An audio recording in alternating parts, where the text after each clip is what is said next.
Okay, another short video here on reassembling and cleaning your Pelikan fountain pens. Now this will be relevant for all your sizes, all the way from the 200s, 400, 600s, 800s and 1000s. I've got two 800s here and a 1000, but I'll just do a quick video on, I guess, getting these clean. So of course they come with the nibs sitting in your body here. Of course they can be unscrewed, which I can show you in a second how they fit and how they unscrew. The best way to clean these, I find, is just to run them under water, under a tap. Just get them all clean. You can see obviously you want to get the tines nice and clean as well, and any gunk out of those tines. But it's a pretty straightforward process cleaning out these nibs and nib sections. Now you can see in both sizes, I've got an 800 and a 1000 nib here. They can come out of that collar. Some of the older pens used to have your ebonite collars, but they can be removed. I wouldn't recommend it. There's no need. And once again, all three of your different sizes there, they all come in a very similar system with your collar and your nib, and they can just be cleaned as such like that. For your cap, you can see, especially for your demonstrators, often they've got a clear inner cap or no inner cap, so you don't need to worry about removing one of those. As you can see on something like a Sailor King of Pen, they do have that slightly transparent or slightly, I guess, smoky inner cap, which does need to be removed, but these ones don't have that, so you don't have that issue, which is quite nice. For the piston can actually be removed, and if you can see down the bottom here, you've got your flat spots where you can fit a little wrench to unscrew it. I don't think there's any reason to. I find it quite difficult getting these pistons back in once they've been removed. So the best way to do it, again, is just give them a good flush, get some water up inside them and clean them out.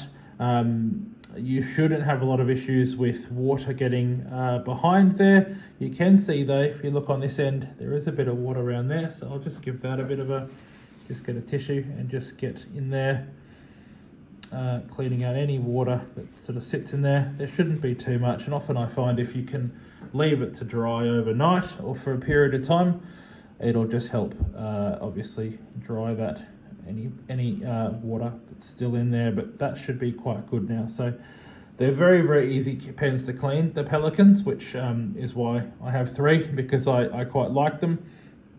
But effectively, these nib sections are designed to fit quite easily in here. The way to install these, just to hold the nib top and bottom nice and tightly. Don't turn the nib, actually turn the barrel of the pen,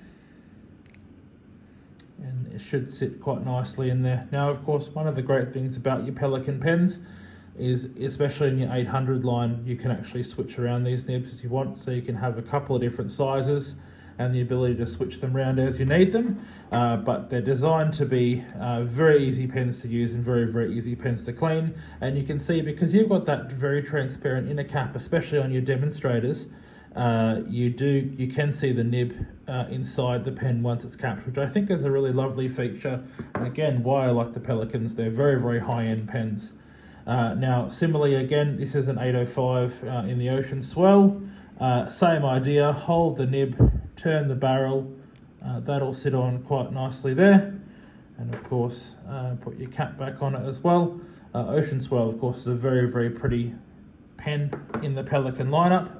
And same idea for the, again, 400s, 200s, 600s and 1000s with all your nibs. It just sits in there, hold it nice and tight. The barrel screws on, pull it, turn it so it's a little bit tight once it stops. So if I just unscrew it and then back, you can see when it stops, another tiny little turn just to get it tight and sealed. So then you won't have any issues of ink potentially leaking out, because it is nice and sealed. If you were to really turn it too much, you'd be worried about destroying potentially your threads or potentially the nib. So be very, very careful. You're not going to over tighten, but just a nice level of sort of tightness so that doesn't happen. And I find as well, just a nice polishing cloth. This is actually a Country Road glasses polishing cloth. which I find they're excellent. You don't even need any chemicals, just the polishing cloth itself will just get the pen looking nice and shiny once it's been cleaned, and you can see there it is looking lovely and shiny. And again, that's the cap for those ones. So all your Pelikan models will follow a very similar procedure for cleaning and for recapping, but they're a beautiful pen and a beautiful range, and quite excellent to work with.